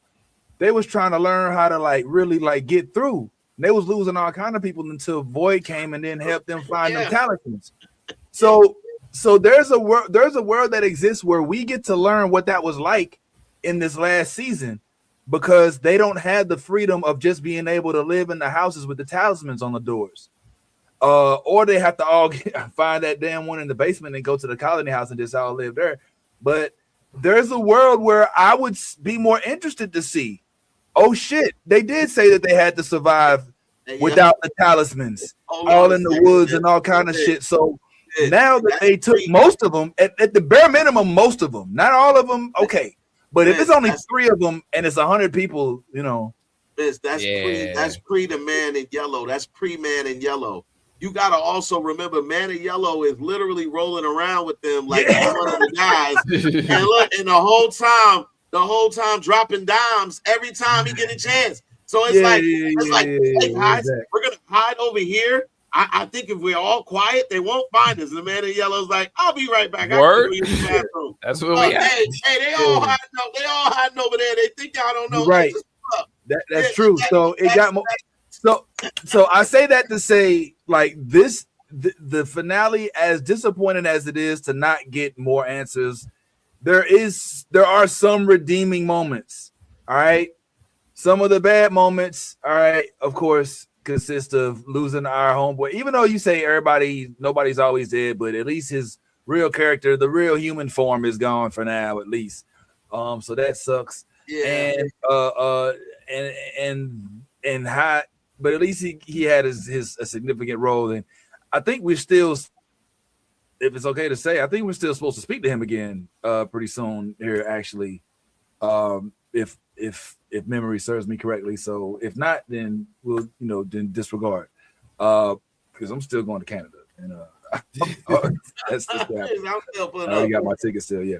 But yeah, that and old girl, I don't know, honestly, no disrespect to the actor because she did her thing on the role, but her character,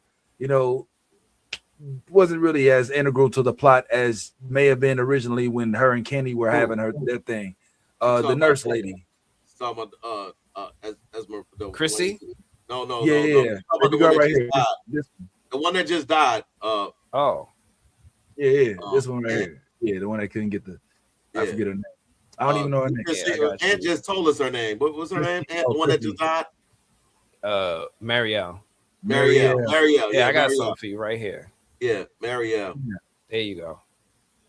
Oh, hold up. Thank you. We gotta get Kaylin up on the live stream. She gotta be part of the crew. Okay. I'm gonna hop right into it. Listen, this finale that's coming up. Yo, this finale gave both of your characters the most from exit possible. Marielle, you got attacked by Smiley. Elgin, you got deleted after Sophia gave you a terrible offer. When y'all read the script, which one of y'all had the bigger, wait, what the hell are y'all doing to my character? Like, which one of y'all had the bigger reaction? I don't know. What was yours, Nathan? Were you, because we find out before we get the script that we're going to die. So I had some information. I think, Nathan, you did too. Yeah, I had some. Yeah, I think for me, it was, I didn't know, because like what happens usually is they have a coffee with you, right? The writer, John, tells you, come get a coffee. Is you have a coffee, and everyone knows what that means. We all heard the stories. We all know what that means. But for some reason, it was just like going over my head, and I was like, "Sure, I'll meet you. Like, can I do tomorrow?" And he's like, "No, we have to meet today." And I was like, "Okay, cool. I guess I'll meet you today." And then he told me, and I was like, "Huh? Really?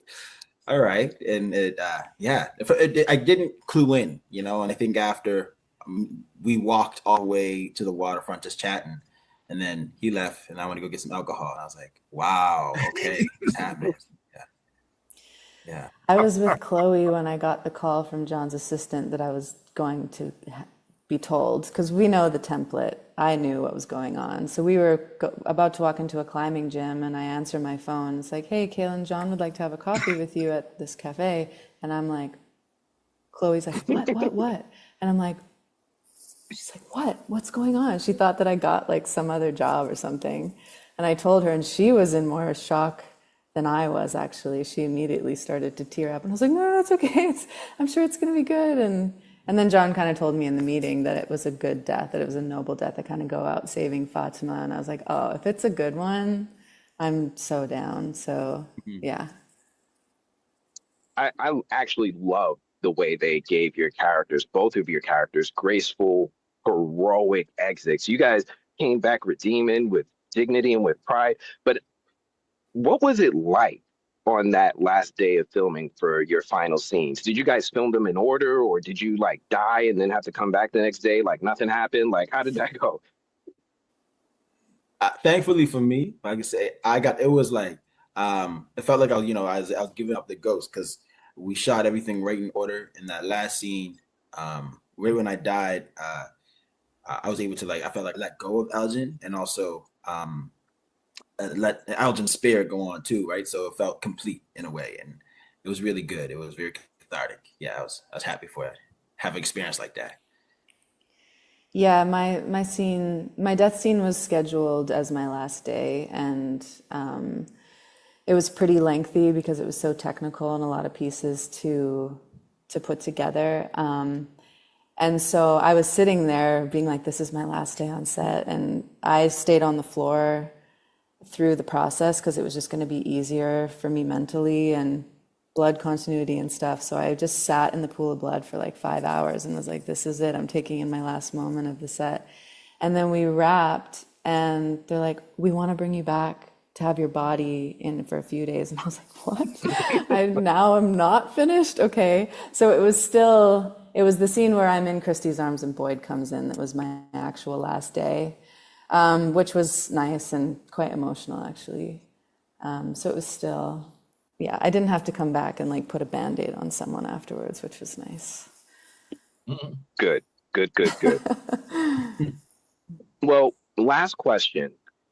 Now that you guys can look back at the series, look back at the experience, you have this to take with you moving forward.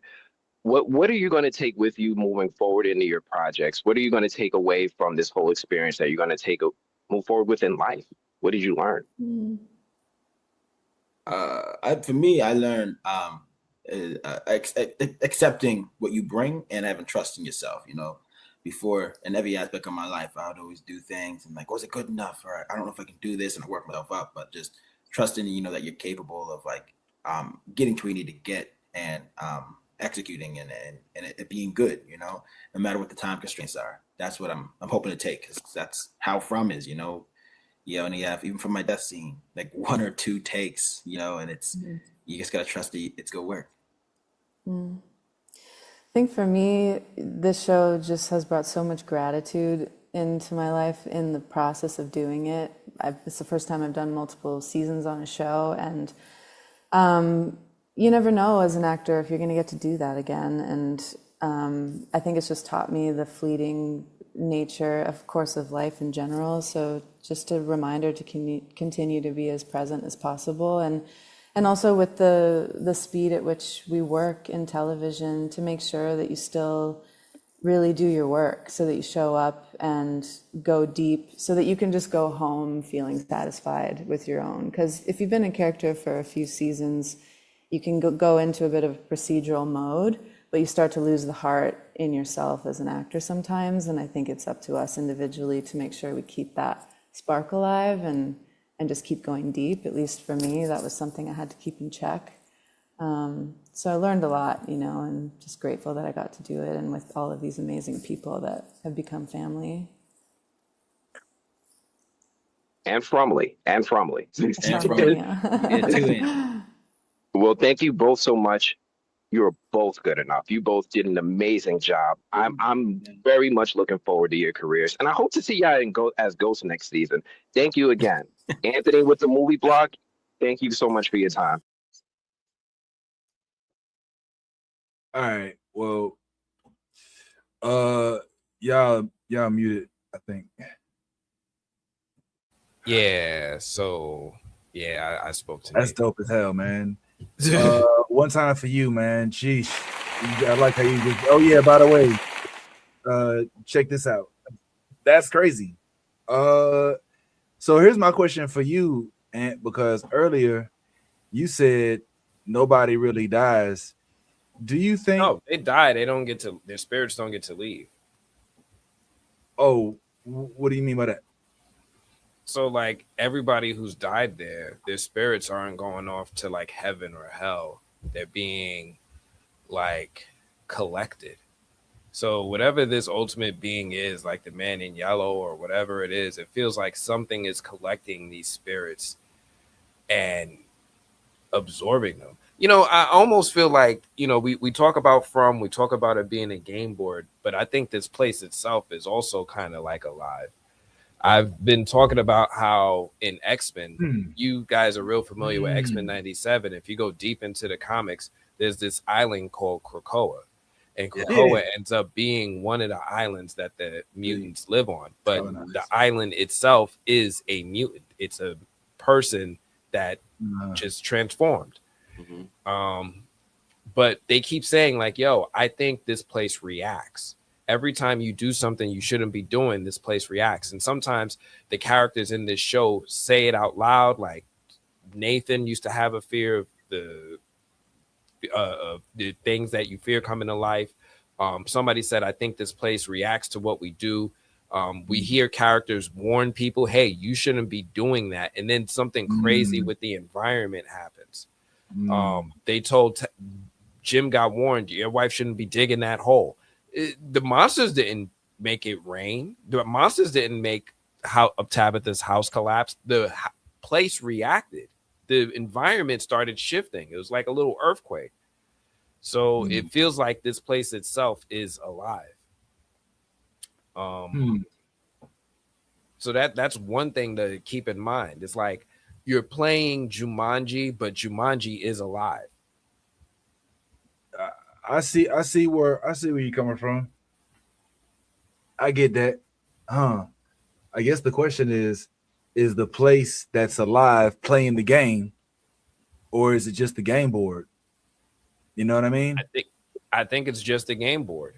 I think it's just a game board, but it has a temperament of its own. Victor said the trees move. They move because they move. The faraway trees specifically, nobody knows how the fuck them shits work.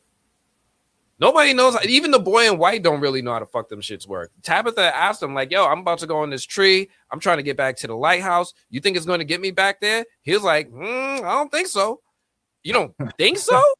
That's not a straight fucking answer. He don't fucking know.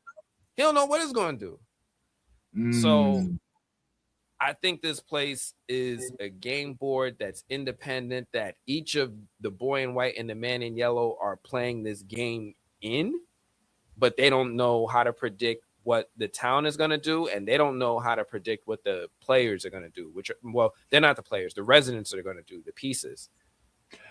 And what would have happened if they did make it to the top of the tree and had not fell down because of the faulty rope?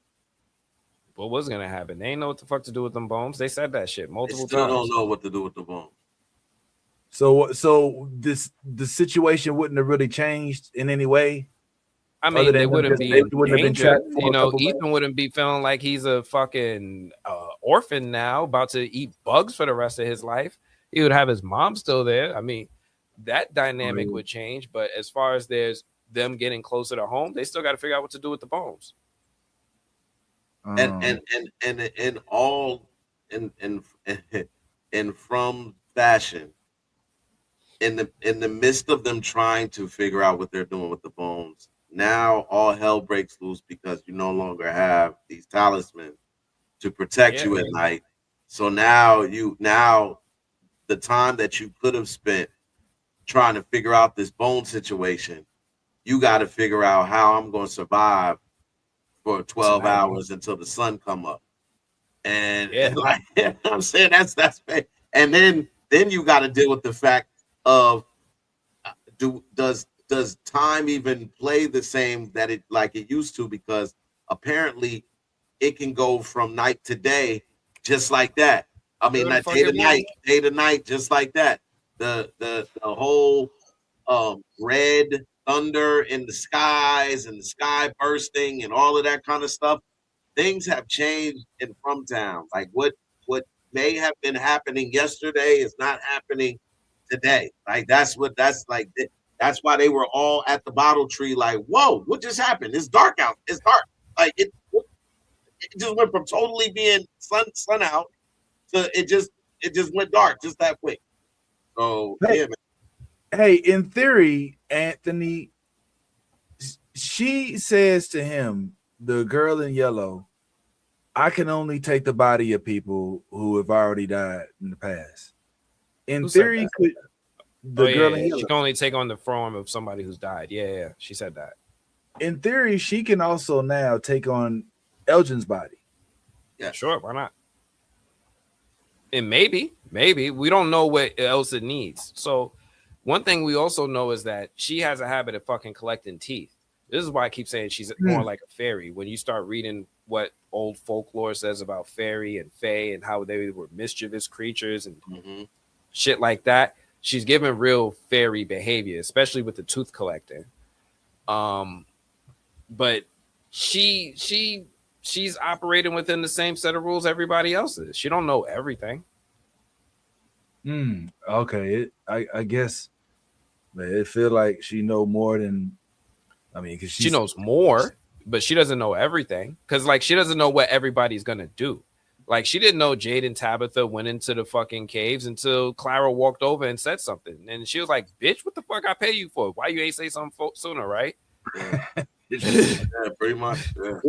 Yeah. Where did she drop the talisman? In the faraway tree. She threw them in a faraway tree, but they don't know where they go. And even Victor explained that rule back in season 1. He's like, yo, I could throw shit in here. I don't know where the fuck is gonna go. Yeah, which is why old boy wound up coming out in the pool, in the wall of the pool. You know what I'm saying? Because you never know where it's gonna take you. That's the danger of it. Oh man. Oh damn. Yeah, could you imagine if Boyd never got that rope thrown to him? He was in a space. He was in a space where like he could only stand. Yeah. That it wouldn't have taken long to take old Boyd out. You know what I'm saying? Like so. Yeah. Wow. This is from okay. This is where your fears run wild. So, Victor and his dad, they had a little squat because Victor's dad thought that he was actually not living in reality as opposed to everybody else, and was convinced that he could kill his son. If I'm not mistaken, you tell me if I'm wrong, can kill his son to get back to reality, which he thought was his son in the hospital. Yeah, that happened. And in the end, he ended up just stopping him and being like, "Don't you ever put your hand on me, daddy, goddamn it," you know what I'm saying? Push him on the bed and shit. And I guess it's all over with now. I guess it's just. I mean, I think it was about to die. Yeah, he was about to kill the shit out of him. He was about to kill the shit out of him. But I think that speaks also to a more important thing, because if the man in yellow intent in twisting his father's mind is to get rid of Victor, there's something in Victor that the man in yellow fears. So to get him off the table the way that he's trying to get him off the table it speaks to the importance of Victor and Victor's importance to this whole thing how this thing plays out. So I think that is, I guess we'll in the next season we'll find out where or what Victor's ultimate goal or his fate is in terms of how he fits into this whole story. Do you think there's anything significant about, and maybe I'm overthinking this, but the fact that Victor and the dude in yellow kind of look around the same age, or at least look like they've aged, you know what I'm saying, in this realm, so to speak? No, because the man in yellow takes on different forms. He could look, because we're looking as if the man in yellow, when he's a man, that's his true form. That's not that. He's whatever form he fucking takes. He's like Morph in the X-Men. He's whatever the fuck he wants to be. So but Victor recognizes him from a child. So Victor recognizes him because he came. came into town as a resident in that form. And we don't even know if the man that was there was a real person. That might have been a real person that died, and then this entity took his body, 100%. took his form. Right? Like that could have been a real person. Yeah, because I mean, you got to also look at the fact that Elgin found a picture of the man in yellow when he was wasn't the man in yellow. He was the girl. Yes. That picture was from town when from years back. So that means that either that he was doing the same thing that he's doing right now, or the man in yellow has been there multiple times, which we know that they've done this, they've ran this game multiple times. The boy in white and him have become so familiar with each other that this is not really, it's like, yeah, all right, you know what I'm saying? Like, you ready for the game tomorrow? Yeah, I'm ready for the game tomorrow. Like, Here's a game that I find. Here's the part of the game that I find interesting is that we gotta really admit how much the boy in white is manipulating them. Because if I'm saying that Martin is the man in yellow, and he was the man in yellow, he got freed when Boyd did that blood transfusion with him, right? If that's the case, the monster would have never got free if the boy in white never sent Boyd into that hole. Boyd and Sarah was out in the woods when they were out looking for answers on how to get home, and Boyd was getting sick because he got bit by spiders. The boy in white appeared out of nowhere in the middle of the rain and told Sarah to tell him to go into a faraway tree, which sent him to where the man in yellow was. If he would have never went there, none of this shit would have never happened. The man in yellow would have never got freed. He would have forever been trapped there. And if that's the case, then that means the boy in white is playing a longer game in which he needed the man in yellow to be free in order to win. Oh, that's why you was like, fuck the boy in white. Yeah, because I don't believe that he's really trying to help. I think that ultimately, like Ant said, the people, when you die in From Town, your soul is trapped there. I think the boy in yellow is just another soul that's trapped there, that's trying to get out of there. And you're trying to get out of there by any means necessary. So if you can cultivate somebody to, or groom somebody to do your bidding, as he did with Victor, and as it's funny that he only reveals himself to children, for the most part, you know what I'm saying, or childlike minds, or people that have been there before. You know what I'm saying? I think that the boy in white has introduced himself to Victor, to Ethan, to Jade, and to Tabitha. And I believe that's it. And Sarah. Sarah seen the boy in white too? Sarah saw him when he told her to put Boyd in the tree. Elgin said he saw him when he was in a dream. He saw the boy in white. And he appeared to Henry and Tabitha. So this nigga does only appear to certain people. My thing is like, here's how I look at him. You remember the movie Trading Places? Yeah. This nigga's like the Mortimer brothers. That's what they're like. This is all some fucking game for $1. Yo, I don't think he's good. Yeah, I don't think he's trying to help Eddie Murphy overcome poverty. Fuck that shit, yo. Right? This is a game. I'm just trying to get out of here. We're just killing time. Fuck that. We're in a pocket dimension where we don't do shit. Sometimes the boy in white could go get ice cream. Sometimes he got to stay here. But this is how they kill time. Yeah. Lure people in and play this fucking game. Wow. So what do you think is the significance of the tree? I think the tree is just something that's part of their prison. So it depends which tree. The tree they see in the road? The bottle tree. The bottle tree?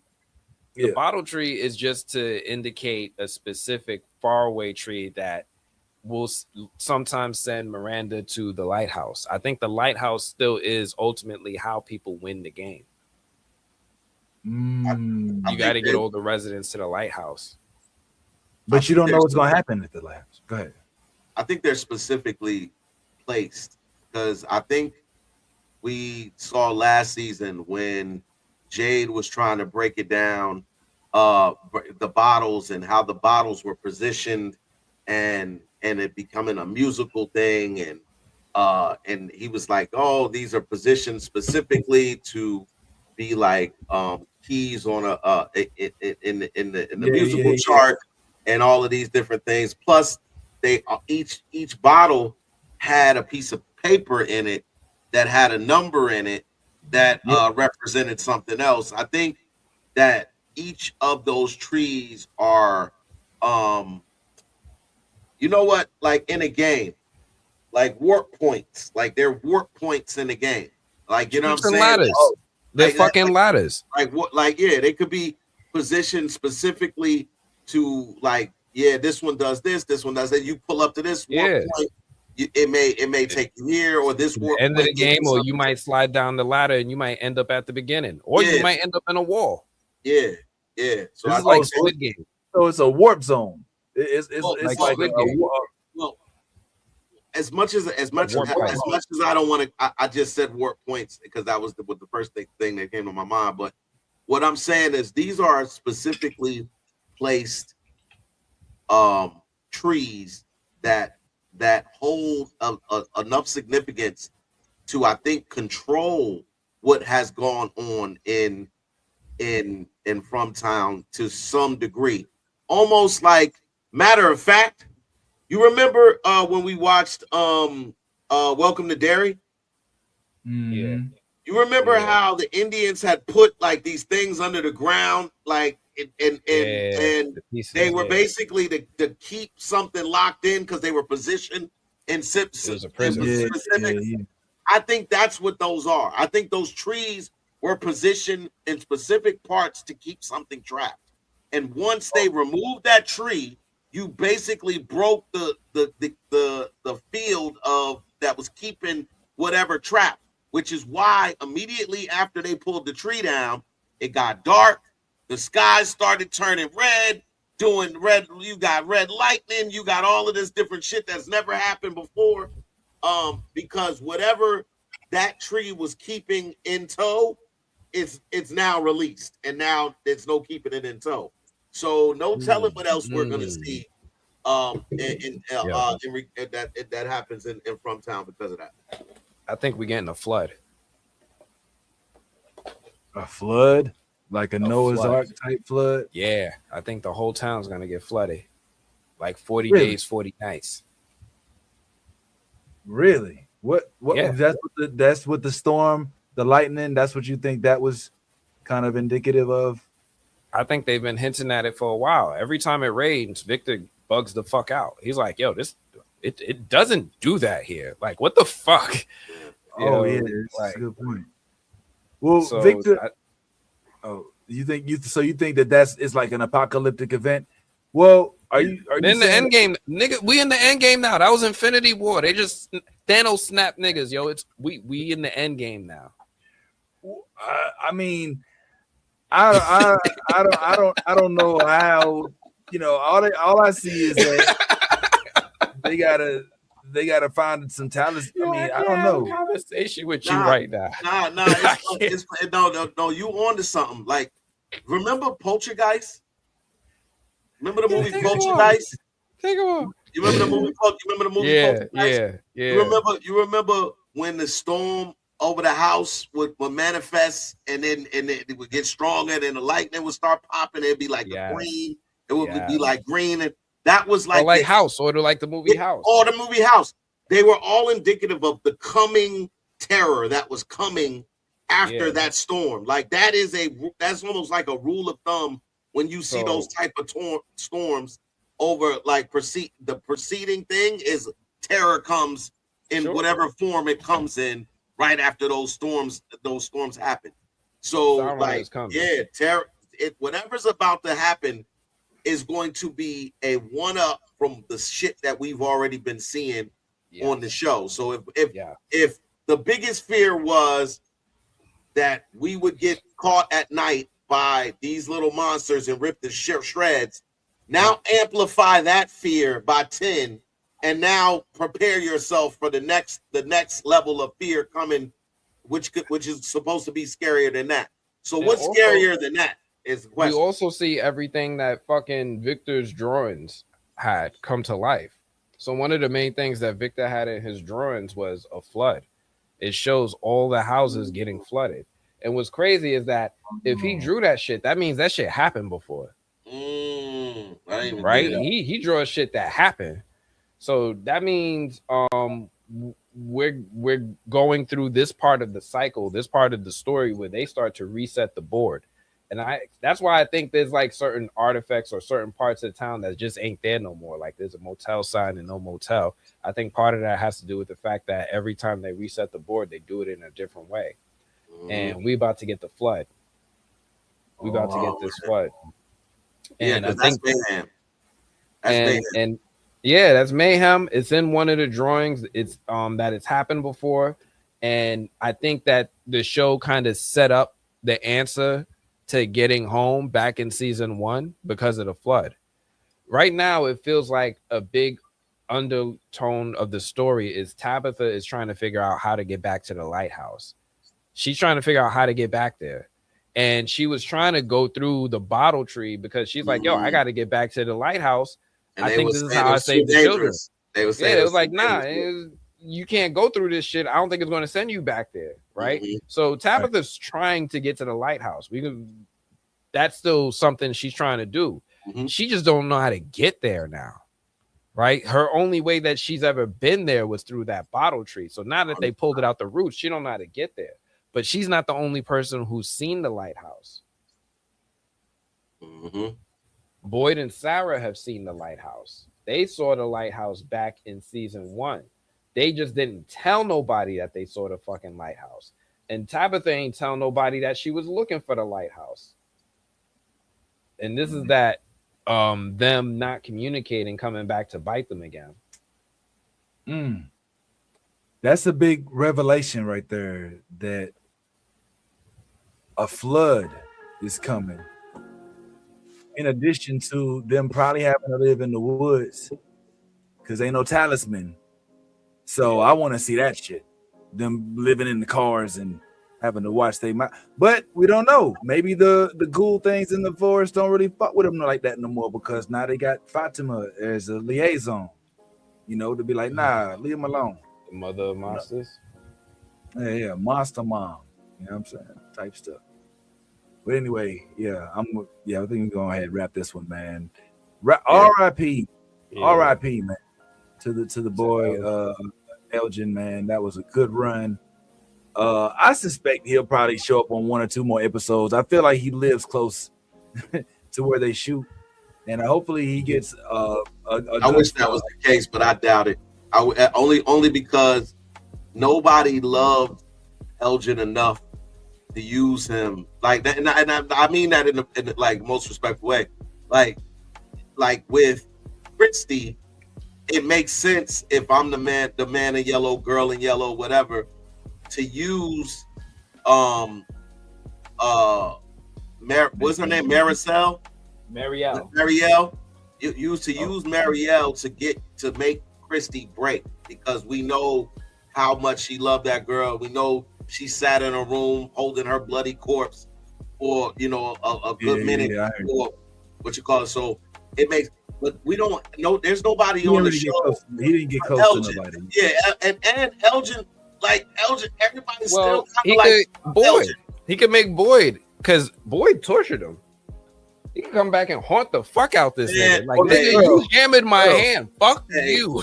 I would say you right, but Boyd been on this I don't give a fuck journey this whole season. And Sarah. Yo, I'm haunting the fuck out of her. Listen, Boyd been on every night. Every I don't know about y'all, but I've watched every episode with Boyd, and Boyd has been on the verge of whooping somebody's ass for at least a season and a half. Like, he's been on that, like, what? Every what? Like, whoa, Dad. I'm just saying, let me go with you. You're shaking, your hand ain't working right. Like, you know what I mean? Right. But anyway, hey, we'll I guess we'll have to continue on this journey a little later, man. Yeah. Go ahead, be authentic self. You ain't yourself. You being fake and everything else. Go ahead and that geek flag. Fly. Listen up. Man. New Blurred. Oh, hold on. Can I do that again?